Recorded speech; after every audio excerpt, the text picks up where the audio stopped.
उस समय पूर्व सेवानिवृत्त हो चुके आगे मकबूल साहब, उन्हीं के बगल में बैठे हुए आपके विद्यालय के पूर्व प्रधानाचार्य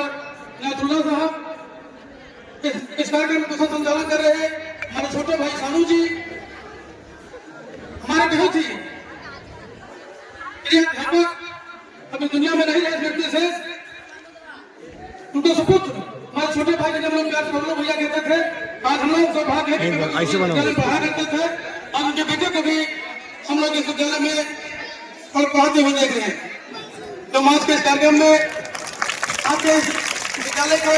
प्रधानाचार्य मारू साहब, हम सामने मंच पर बैठे हुए हमारे छोटे भाई हमारे के बहुत ही लोकप्रिय प्रधान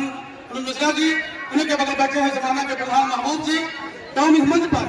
जितने भी सम्मानित गुरुजन बैठे हुए हैं, सबसे पहले आप लोगों के चरणों में अपना सिर झुकाकर आज के अवसर पर हार्दिक स्वागत करता हूं, अभिनंदन करता हूं।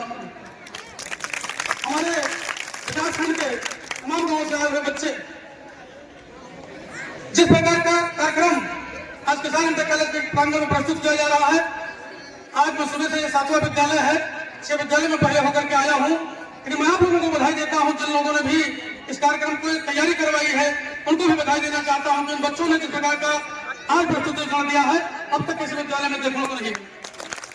और ये सब संभव हो पाता है जब मन लगा करके अध्यापक हमारे काम करते हैं और उनके साथ साथ हमारे जो सामने बैठे हुए ननिहाल हमारे बच्चे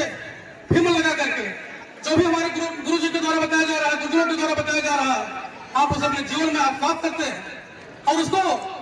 अनुशासित तरीके से करने का प्रयास करते हैं। तो कोई भी काम असंभव नहीं है, सारा काम संभव है, आप सारी चीजों को कर सकते हैं। आने वाले समय में जो हमारे सामने बैठे हुए ननिहाल, आप आने वाले समय के भारत के भाग्य विधाता बनोगे। ये जो हमारे सामने पेड़ लगा हुआ है, एक समय था मैं भी आप लोगों की तरह इसी पेड़ के नीचे बैठ करके प्राइमरी चलता था, अब तो नहीं चल रहा, लेकिन आज भी हमारे जितने भी अध्यापक उस समय हम लोगों को बढ़ा करके आज इस लायक बनाए हैं, जब भी हमारे सामने पढ़ते हैं। आज मैं कभी आप लोगों के बगल में बैठने की हिम्मत नहीं करता हूँ। मैं आप लोगों से इतना कहना चाहता हूँ, अगर आप जीवन भर एक मन में एक भाव पैदा कर लीजिए कि आपके जो अध्यापक हैं, अगर इनके चरणों में बैठ करके इनके द्वारा जो भी मार्गदर्शन आपको प्राप्त हो, अपने जीवन में आत्मसात कर लीजिएगा, कभी आप पीछे नहीं जाओगे। होता क्या है कि अगर आपके गुरुजन कहीं चौराहे पर खड़े हों तो उस समय आपके मन में भी भाव होना चाहिए कि हमारे भाग्य विधाता जिनके मार्गदर्शन में हम शिक्षा ग्रहण कर रहे हैं और जिनके मार्गदर्शन में हमारे जीवन के आज हमारे बच्चों का मन कोमल है, जिस प्रकार की शिक्षा हमको दी जाएगी तो जीवन भर आपके काम आना है। लेकिन जब यह कब संभव हो पाएगा, जब आप अपने गुरुजनों का सम्मान करें अनुशासित तरीके से, जो भी बताया है। आज आपके माँ बाप बहुत मेहनत करके फीस एकत्रित करते होंगे, सब मध्यम वर्ग के परिवार के बच्चे हमारे सामने बैठे हुए हैं, आप लोग भी जानते हैं कि हमारे घर से फीस एकत्रित करके हमको पढ़ने नहीं भेजते हैं, लेकिन हमारी भी जिम्मेदारी है कि वो हमको हर चीज की सुविधा मुहैया कराते हैं। हमारा आज का जो काम है उसको पूरी ईमानदारी से हमको भी करना चाहिए। अगर आप पढ़ लेंगे, आज आपके जीवन में कोई बच्चा 6 में होगा, कोई 7 में होगा, कुछ बच्चे इंटर में भी होंगे। मैं आप लोगों से कितना कहना चाहता हूँ कि आने वाला जो 10 वर्ष है, अगर आप लोग अपने को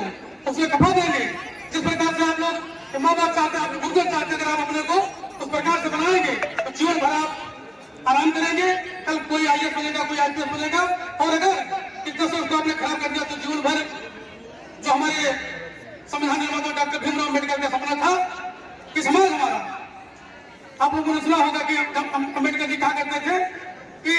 शिक्षा सैनी का दूध है, जो पिएगा वही लहरेगा। अगर आप पढ़ नहीं पाओगे तो कहीं मजदूरी करते हुए नजर आओगे कि हमको आपको भी सोचना, हमको क्या करना है। और सबसे पहले मेरे प्यारे बच्चों, जो हमारे गुरुजन जिनका सम्मान करना सीखो। अगर ये कहीं दिखाई पड़ जाए तो पहले हमारे समाज में कहा जाता था कि शिक्षक जो होता है भगवान का स्वरूप होता है, अगर हम उनको नजरिए देखेंगे तो कभी असफल नहीं हो सकते। आज हम लोगों को भी आगे भी विद्यालयों में जाना है। मैं भी आपके परिवार का हूँ और छोटा सा बधा में विकासखंड का ब्लॉक प्रमुख बना, और ये कब संभव हो पाया जब गुरुजनों का आशीर्वाद हमारे साथ रहा। मुझे बचपन से ही राजनीति में रुचि थी, जब पढ़ाई में मन नहीं लगता था, लेकिन आप लोगों का आशीर्वाद प्राप्त हुआ, विकासखंड में ब्लॉक प्रमुख बनने का मौका मिला। आज भी हमारे भैया ने कहा था, हमारे भूलू भैया ने कहा था कि विद्यालय के प्रांगण में रोड बन जाए, कि हमारी नैतिक जिम्मेदारी थी बच्चों, क्योंकि मैंने एहसान नहीं किया। विद्यालय के ही प्रांगण से पढ़ करके मैं ब्लॉक प्रमुख बना हूँ, और ये रोड जो आपके सामने दिख रहा है, हमारे विकासखंड का कोई गाँव नहीं बचा है। 1994 आज पत्थर हमारे नाम के लगे हुए हैं। जिस भी गांव में आप जाएंगे, कोई गांव नहीं कह सकता कि हमारे गांव में विकास खंड से काम न कराया गया। और ये कब संभव हो पाया है? जब यही समय था हमारे बुजुर्गों ने हमको सिखाया था कि किसी के साथ भेदभाव मत करना। आज राजनीतिक व्यक्ति के मन में कहीं ना कहीं रहता है कि कहाँ ज्यादा वोट मिलता है वहां काम हो जाए। तो मैंने इन सब चीजों को ऊपर उठ करके एक विद्यालय हमारा बेमिया में मदरसा है, हमारे मित्र हैं यही आपके बगल में बीज भंडार चलाता है कंवर साहब, उसके प्रबंधक उन्होंने पिछले साल मुझको बुलाया। तो जब मैं वहां गया तो मैंने देखा उस विद्यालय में जाने का रास्ता नहीं है। और आज जब मैं आपके सामने खड़ा हूँ जाकर के देख लीजिए कि दुनिया में बच्चे होंगे, फुट बोलने की मेरी आदत नहीं। वहां पर मैंने विद्यालय के रास्ते को बना करके 300 मीटर कंप्लीट करवा दिया जिससे हमारे नौजवानों को आने जाने में कोई दिक्कत ना हो। और अभी हमारे बच्चे बता रहे थे, आप जानते हैं कि देश बहुत दिनों को गुलाम था।